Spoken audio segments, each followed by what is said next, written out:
नमस्कार बंधुरा TSP cooking सकलके शुभेच्छा जानाई। आज के आमी आपनादेरके कोरियान पटेटो बानिये देखाबो। आपनारा सम्पूर्ण पुरो भिडियोटा प्लिज शेष पर्यन्त देखबेन आमी किभाबे कोरियान पटेटो बानाई।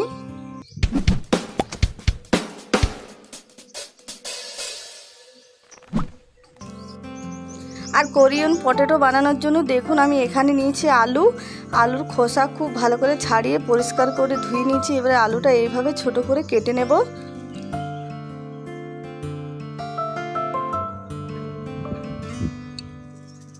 আর দেখুন সব আলুটা কেটে নিয়েছি আমি। এখানে 5টা মতন আলু নিয়েছি আর আলুটা এবারে সেদ্ধ করে নেব।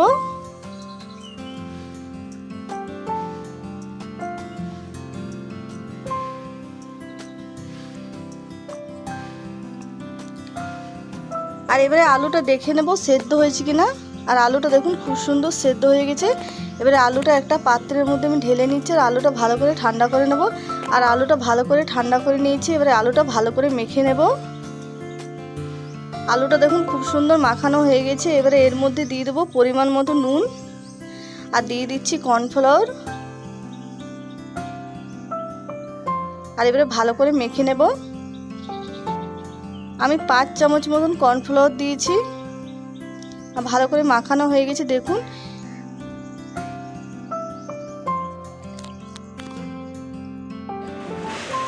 আর এবারে একটা কাঁটা চামচ নিয়েছি দেখুন। আর এইরকম ভাবে আমি ডিজাইন দিয়ে দেবো আর এরকম ভাবে বানিয়ে নেব। আপনারা নিজেদের ইচ্ছে অনুযায়ী বানাবেন যেরকম বানাতে ইচ্ছে হয়। আর দেখুন একটা বানানো হয়ে গেল। এইভাবেই প্রত্যেকটা বানিয়ে নেব।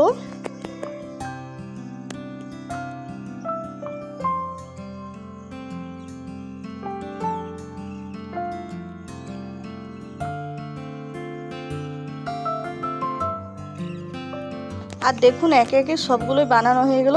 এবারে এটা আমি গরম জলে ভালো করে ফুটিয়ে নেব। আর জল গরম হতে দিয়েছি দেখুন। আর জলটা ফুটে এসছে।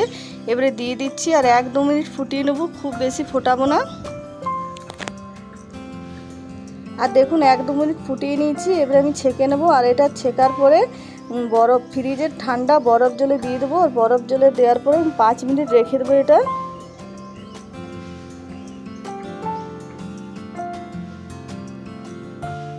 আর 5 মিনিট পর বরফ জল থেকে আমি তুলে নিলাম। আর এবারে এর মধ্যে দিয়ে দিচ্ছি টমেটো সস।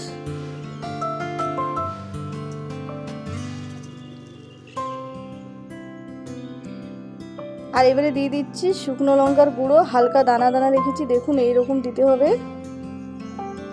দিয়ে দিচ্ছি পরিমাণ মতো নুন, দিয়ে দিচ্ছি ম্যাগি মশলা আর দিয়ে দিচ্ছি রসুন কুচি।